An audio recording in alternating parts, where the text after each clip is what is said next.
Hi ನಮಸ್ತೆ good morning ಎಲ್ರಿಗೂ. Welcome back to my channel. Welcome back to another video. ಹೇಗಿದ್ದೀರಾ ಎಲ್ರು? I hope ಎಲ್ಲರೂ ಚೆನ್ನಾಗಿದ್ದೀರಾ ಅನ್ಕೊಂತೀನಿ. ಎಸ್, ನಾನು ಖಂಡಿತ ಚೆನ್ನಾಗಿದ್ದೀನಿ.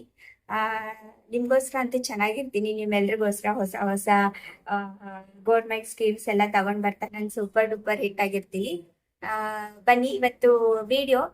ನಾನು ಲಾಸ್ಟ್ ಒಂದು ವಿಡಿಯೋ ಮಾಡಿದ್ದೆ, ಏನಂದ್ರೆ ಗೃಹಲಕ್ಷ್ಮಿ ದುಡ್ಡು ಈ ಮಂತ್ ಮಾತ್ರ 5,000 ಬರುತ್ತೆ ಅಂತ. ಸೊ ನನಗೆ ಆನ್ಲೈನ್ ಅಲ್ಲ ಆಫ್ಲೈನ್ ಕೇಳ್ತಾ ಇದ್ರು. ಏನಂತ ಅಂದ್ರೆ, ಇದಕ್ಕೆ ನಿಮ್ಗೆ ಇವಾಗ 5,000 ಬರ್ಬೇಕು ಅಂದ್ರೆ ಏನಾದ್ರೂ ಪ್ರೊಸೀಜರ್ ಇದೆಯಾ ಅಂತ ಕೇಳ್ತಾ ಇದ್ರು. ಬನ್ನಿ, ನನ್ಗೆ ತಲೆಯಲ್ಲಿ ಏನಂದ್ರೆ, ನಿಮ್ಗೂ ಅದೇ ಡೌಟ್ ಇರುತ್ತಲ್ವಾ, ಏನಾದ್ರೂ ಪ್ರೊಸೀಜರ್ ಇದೆಯಾ ಇದಕ್ಕೆ ಅಂತ ಡೌಟ್ ಇರುತ್ತೆ. ಸುಮ್ನೆ 5,000 ಬರುತ್ತಾ ಅಥವಾ ಏನಾದ್ರೂ. ಇವಾಗ ಆಲ್ರೆಡಿ ಎಲ್ರಿಗೂ ಗೊತ್ತಾಗಿದೆ, ಬಯೋಮೆಟ್ರಿಕ್ ಮಾಡಬೇಕು, ಅಪ್ಡೇಟ್ ಮಾಡಬೇಕು ಅಂತ ಬರ್ತಾ ಇದೆ ಅಂತ. ಬನ್ನಿ, ಅದನ್ನೇ ಕ್ಲಾರಿಟಿ ಕೊಡ್ತೀನಿ ನಿಮ್ಗೆ. ಈ ವಿಡಿಯೋ ಮುಖಾಂತರ ನಿಮ್ಗೆ ಎಲ್ಲ ಕ್ಲಾರಿಟಿ ಸಿಗ್ಬಿಡುತ್ತೆ. ಸೊ ಎಲ್ಲೂ ಸ್ಕಿಪ್ ಮಾಡಿದೆ ನೋಡಿ, ಓಕೆನಾ? ಸ್ಕಿಪ್ ಮಾಡಿ ಮಾಡಿ ನೋಡಿದ್ರೆ ಅರ್ಧಂಬರ್ಧ ಇನ್ಫಾರ್ಮೇಶನ್ ಗೊತ್ತಾಗುತ್ತೆ. ಸುಮ್ಮನೆ ನೀವು ಹೋಗಿ ಇನ್ನೊಬ್ರಿಗೆ ಹೇಳೋದು, ಅಕ್ಕಪಕ್ಕದವ್ರಿಗೂ ಅವ್ರಿಗೂ ಅರ್ಧಂಬರ್ಧ ಇನ್ಫಾರ್ಮೇಶನ್ ತಿಳಿಯೋದು, ಆಮೇಲೆ ನೀವು ನನ್ನನ್ನು ಬೈಕೊಳ್ಳೋದು, ಅದೆಲ್ಲ ಬೇಡ ಅಲ್ವಾ? ಸೊ ಸ್ಕಿಪ್ ಮಾಡಿದೆ ನೋಡಿ, ಓಕೆನಾ? ವಿಡಿಯೋ ಸ್ಟಾರ್ಟ್ ಮಾಡೋಗಿನ ಮುಂಚೆ ಒಂದು ಸ್ವಲ್ಪ ನನ್ನ ಸ್ವಾರ್ಥ ನೋಡ್ಕೊಂತೀನಿ ನಾನು. ಏನಂದ್ರೆ, ವಿಡಿಯೋನ ಪ್ಲೀಸ್ ಸಬ್ಸ್ಕ್ರೈಬ್ ಮಾಡ್ಕೊಂಡು ಮತ್ತೆ ಬೆಲ್ ಐಕನ್ನ ಹಿಟ್ ಮಾಡ್ಕೊಂಡು ನೋಡಿ. ಯಾಕಂದ್ರೆ ಸಬ್ಸ್ಕ್ರೈಬ್ ಮಾಡ್ಕೊಳ್ಳೋದ್ರಿಂದ ನನಗೆ ಒಬ್ರು ಸಬ್ಸ್ಕ್ರೈಬರ್ ಜಾಸ್ತಿ ಆಗ್ತಾರೆ. ಬೆಲ್ ಐಕನ್ ಹಿಟ್ ಮಾಡೋದ್ರಿಂದ ನಿಮ್ಗೆ ಉಪಯೋಗ ಆಗಿರುತ್ತೆ. ಯಾಕಂದ್ರೆ ನಾನು ವಿಡಿಯೋ ಅಪ್ಲೋಡ್ ಮಾಡಿದ ತಕ್ಷಣ ಫಸ್ಟ್ ನೋಟಿಫಿಕೇಶನ್ ನಿಮ್ಗೆ ಬರುತ್ತೆ.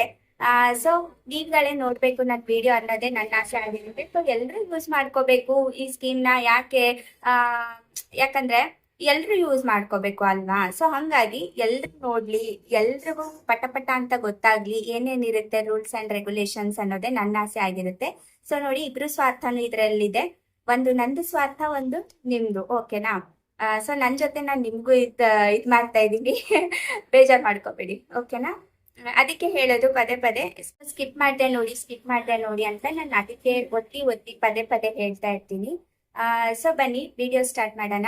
ಹಿಂದೆ ವಿಡಿಯೋದಲ್ಲಿ ತಿಳಿಸಿರೋ ಹೆಂಗೆ ಅಂದ್ರೆ, ಇವಾಗ ಗೃಹಲಕ್ಷ್ಮಿ ಅಮೌಂಟು ಹೆಂಗೆ ಬರುತ್ತೆ, ಅಪ್ಡೇಟ್ ಮಾಡ್ತಿದ್ರೆ ಬರಲ್ವಾ? ಇವಾಗ 5,000 ಬಯೋಮೆಟ್ರಿಕ್ ಮಾಡಿದ್ರೇನೆ ಬರುತ್ತಾ? ಅದಕ್ಕೇನಾದ್ರೂ ಹೊಸ ರೂಲ್ಸ್ ಇದೆಯಾ? ಅದಕ್ಕೇನಾದ್ರೂ ಇನ್ನೊಂದ್ಸಾರಿ ಅಪ್ಲೈ ಮಾಡ್ಬೇಕಾ ಅಂತ ತುಂಬಾ ತಲೆಯಲ್ಲಿ ಡೌಟ್ಸ್ ಇದೆ ಅಲ್ವಾ? ಸೊ ನನ್ಗೂ ಇತ್ತು, ನಾನು ಏನಾದ್ರೂ ಮಾಡ್ಬೇಕಾ 5,000 ಬರ್ಬೇಕು ಅಂದ್ರೆ ಅಂತ. ಸೊ ಏನು ಇಲ್ಲ ಅದಕ್ಕೆ. ಅಂದ್ರೆ ಇವಾಗ 5,000 ಬರ್ಬೇಕು ಅಂದ್ರೆ ನೀವ್ ಏನು ಮಾಡಂಗಿಲ್ಲ. ಅದು 5,000 ಇಷ್ಟ ದಿವಸ ನಿಮ್ಗೆ 2,000 ಗೃಹಲಕ್ಷ್ಮಿ ಅಮೌಂಟ್ ಹೇಗೆ ಬಂದಿದ್ಯೋ ಅದೇ ತರ ನಿಮ್ಗೆ ಈ 5,000 ಅಮೌಂಟನು ಬರುತ್ತೆ. ಅದಕ್ಕೇನು ರೂಲ್ಸ್ ರೆಗ್ಯುಲೇಷನ್ಸ್ ಏನು ಇಲ್ಲ. ಬಟ್ ಬಯೋಮೆಟ್ರಿಕ್ ಮಾಡಿದ್ದಾರೆ, ಹೇಳಿಕೆ ಕೊಟ್ಟಿದ್ದಾರೆ. ಏನಪ್ಪಾ ಅಂತಂದ್ರೆ, ಇವಾಗ ಗೃಹಲಕ್ಷ್ಮಿ ತಗೊಳ್ಳೋರೆಲ್ಲ ಖಂಡಿತವಾಗ್ಲಿ ನೀವು ಬಯೋಮೆಟ್ರಿಕ್ ಕೊಡ್ಬೇಕು. ಸೊ ಎಸ್, ನೀವು ಖಂಡಿತವಾಗ್ಲೂ ಬಯೋಮೆಟ್ರಿಕ್ ಕೊಡ್ಬೇಕು. ಅದು ಯಾಕೆ ಅಂತಂದ್ರೆ, ತುಂಬಾ ಜನ ಏನಾಗಿದೆ ಅಂತಂದ್ರೆ, ಬಯೋಮೆಟ್ರಿಕ್ ಏನಕ್ಕೆ ತೆಗ್ದಿದ್ದಾರೆ, ಹೊಸ ರೂಲ್ಸ್ ಅಂತ. ತುಂಬಾ ಜನ ಏನಂತಾರೆ ಅಂತಂದ್ರೆ, ಇವ್ರಿಗೆ ಕೊಡೋ ಮನ್ಸಿಲ್ಲ, ಅದಕ್ಕೆ ಸೆಂಟ್ರಲ್ಲಿ ಹೊಸ ರೂಲ್ಸ್ ಎಲ್ಲ ತೆಗಿತಾ ಇರ್ತಾರೆ. ಕೊಡೋದೇ 2 ತಿಂಗಳು 3 ತಿಂಗ್ಳಿಗೆ ಒಂದ್ಸಾರಿ, ಅದಕ್ಕೂ ಇವ್ರು ಏನೇನೋ ಒಂದ್ ತೆಗಿತಾ ಇರ್ತಾರೆ. ಈ ಬರೋ 2,000ಕ್ಕೆ ನಾವು ಹೋಗಿ ಗಂಟೆಗಟ್ಲೆ ಲೈನಿಗೆ ನಿಂತ್ಕೊಂಡು ನಾವು ಬಯೋಮೆಟ್ರಿಕ್ ಕೊಡ್ಬೇಕಾ? ಅದು ಬರೀ ಬೆಂಗಳೂರು 1, ಗ್ರಾಮ 1, ಕರ್ನಾಟಕ 1, ಬಾಪೂಜಿ ಸೇವಾ ಕೇಂದ್ರ ಇಷ್ಟ್ರಲ್ಲಿ ಮಾತ್ರ ಇಟ್ಟಿದ್ದಾರೆ. ಅದು ಲೈನು, ಬೆಳಗ್ಗೆ ಊಟ ತಿಂಡಿ ನೀರು ಇಲ್ಲದೆ ಇರೋ ತರ ನಾವು ಲೈನಲ್ಲಿ ನಿಂತ್ಕೋಬೇಕು. ಇದೆಲ್ಲ ಡೌಟ್ಸ್ ಇರುತ್ತೆ. ಅದಕ್ಕೂ ಒಂದು ಅವರು ಎಷ್ಟು ಗೊತ್ತಾ, ಇವಾಗ ಒಂದು ರೇಷನ್ ಕಾರ್ಡ್, ಒಂದು head of the family. Ration card ಇರೋ ಹೆಡ್ ಆಫ್ ದಿ ಫ್ಯಾಮಿಲಿಗೆ ಮಾತ್ರ 2,000 ಹೋಗುತ್ತೆ. ಇವಾಗ ಏಸ್ಟ್ ಪರ್ಸನ್ ಆಗಿರೋರು ಎಷ್ಟೋ ಜನ ತೀರ್ಕೊಂಡಿದ್ದಾರೆ ಗೊತ್ತಾ? ಅದು ಎಷ್ಟೋ ಲಕ್ಷ ವೇಸ್ಟ್ ಹೋಗ್ತಾ ಇದೆ ಅಮೌಂಟು, ಓಕೆನಾ? ಹೆಡ್ ಆಫ್ ವೇಸ್ಟ್ ಅಂದ್ರೆ ಹಂಗ್ ಹೋಗ್ತಾ ಇಲ್ಲ, ಅವ್ರ ಫ್ಯಾಮಿಲಿಯವರು ಯೂಸ್ ಮಾಡ್ಕೊಂತ ಇದ್ದಾರೆ. ಸೊ ಎಷ್ಟೋ ಜನಕ್ಕೆ ಫ್ಯಾಮಿಲಿಯವರು ಯೂಸ್ ಮಾಡ್ಕೊಂಡ್ರೆ ತೊಂದ್ರೆ ಇಲ್ಲ. ಬಟ್ ಅದೇನಾಗ್ತಾ ಇದೆ ಅಂದ್ರೆ, ಇವಾಗ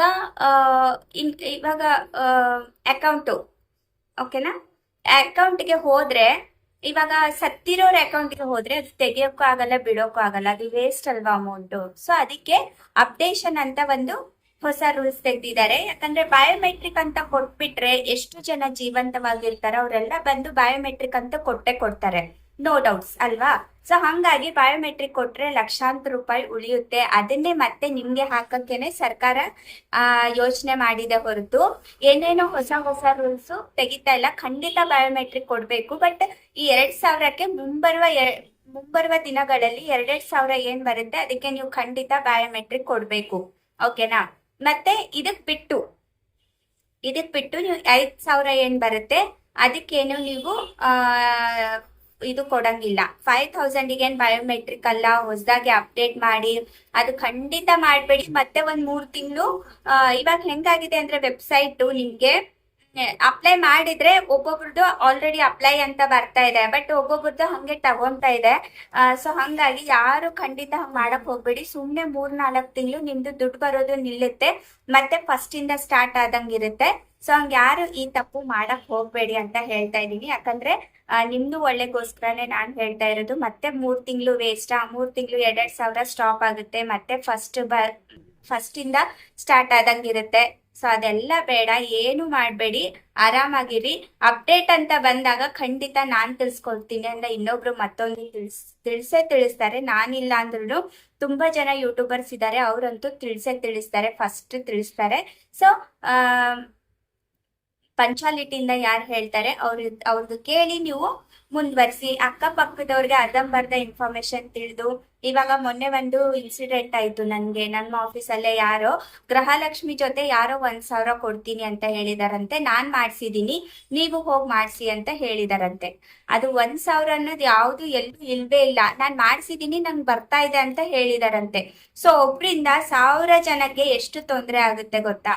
ಸೊ ಹಂಗೆ ಯಾರು ಅಕ್ಕಪಕ್ಕದವ್ರಿಗೆ ರಾಂಗ್ ಇನ್ಫಾರ್ಮೇಶನ್ ಕೊಡಕ್ ಹೋಗ್ಬೇಡಿ, ನೀವು ಕೇಳಕ್ಕೂ ಹೋಗ್ಬೇಡಿ. ಓಕೆನಾ? ನಿಮ್ಗೆ ಏನಾದ್ರೂ ಡೌಟ್ಸ್ ಇದ್ರೆ ನಿಮ್ ಹತ್ರ ಯಾವ್ದಾದ್ರು ಸೇವಾ ಕೇಂದ್ರ ಇದ್ರೆ ಅಲ್ಲಿ ಹೋಗಿ ಕೇಳಿ, ನೀವು ಡೌಟ್ ಕ್ಲಿಯರ್ ಮಾಡ್ಕೊಳ್ಳಿ. ಹೊರತು ಅಕ್ಕಪಕ್ಕದವ್ರದ್ದು ಕೇಳಿ ನೀವೇನೋ ಉಲ್ಟಂಪೆಟ್ಟ ಕೆಲಸಗಳು ಮಾಡ್ಕೊಳಕ್ ಹೋಗ್ಬೇಡಿ ಅಂತ ಹೇಳ್ತಾ ಈ ವಿಡಿಯೋನ ನಾನು ಇಲ್ಲಿಗೆ ಎಂಡ್ ಮಾಡ್ತೀನಿ. ಮತ್ತೆ ಹೊಸ ವಿಡಿಯೋ, ಮತ್ತೆ ಹೊಸ ಕಂಟೆಂಟು, ಮತ್ತೆ ಹೊಸ ಗೌರ್ಮೆಂಟ್ ಸ್ಕೀಮ್ಸ್ಗಳೊಂದಿಗೆ ಮತ್ತೆ ಬರ್ತೀನಿ. ಇವಾಗ ಮುಂಬರುವ ದಿನಗಳಲ್ಲಿ ನಾನು ಖಂಡಿತ ಗೌರ್ಮೆಂಟ್ ಸ್ಕೀಮ್ಸ್ಗಳೆಲ್ಲ ತಗೊಂಡ್ ಬರ್ತೀನಿ ನಿಮ್ಗೋಸ್ಕರ ಅಂತ. ಯಾಕಂದ್ರೆ ಇವಾಗ ಸ್ಟಾರ್ಟ್ ಆಗುತ್ತೆ ಗುರು, ಜುಲೈ ಇಂದ. ಇವಾಗ ಜೂನ್ ಎಂಡ್ ಇಂದ ಜುಲೈ ಇಂದ ಸ್ಟಾರ್ಟ್ ಆಗುತ್ತೆ, ಸೂಪರ್ ಡೂಪರ್ ಸ್ಟಾರ್ಟ್ ಆಗುತ್ತೆ. ಬಿಸಿ ಶೆಡ್ಯೂಲ್ ನಡೆಯುತ್ತೆ ಇವಾಗ. ಅಷ್ಟೊಂದು ಸ್ಕೀಮ್ಗಳು ಬಿಡ್ತಾರೆ. ಕಾಂಗ್ರೆಸ್ ಸರ್ಕಾರದವ್ರು ಯಾವಾಗ್ಲೂ ಗೌರ್ಮೆಂಟ್ ಸ್ಕೀಮ್ಸ್ಗಳು ಬಿಡ್ತಾನೆ ಇರ್ತಾರೆ, ಹೊಸದಾಗಿ ಬಿಡ್ತಾನೆ ಇರ್ತಾರೆ. ಸೊ ಅದನ್ನ ನಾವು ಕಂಟಿನ್ಯೂ ಮಾಡೋಣ, ನೋಡೋಣ ಚೆನ್ನಾಗಿ. ಯಾವ್ದಾದ್ರು ನಿಮ್ಗೆ ಯೂಸ್ ಆಗೋ ತರ ಇದ್ರೆ ನೀವು ನೋಡಿ, ಓಕೆನಾ? ಸೊ ಈ ವಿಡಿಯೋನ ನಾನು ಹೆಚ್ಚಿಗೆ ನಿಮ್ಗೆ ತಲೆ ತಿಂದೆ ಈ ವಿಡಿಯೋನ ನಾನು ಇಲ್ಲಿಗೆ ಎಂಡ್ ಮಾಡ್ತೀನಿ. ಮತ್ತೆ ಹೊಸ ಸ್ಕೀಮ್ಗಳೊಂದಿಗೆ ಮತ್ತೆ ಸಿಗ್ತೀನಿ. ಅಲ್ಲಿವರೆಗೂ ನಮಸ್ತೆ ಎಲ್ರಿಗೂ, ಬಾಯ್.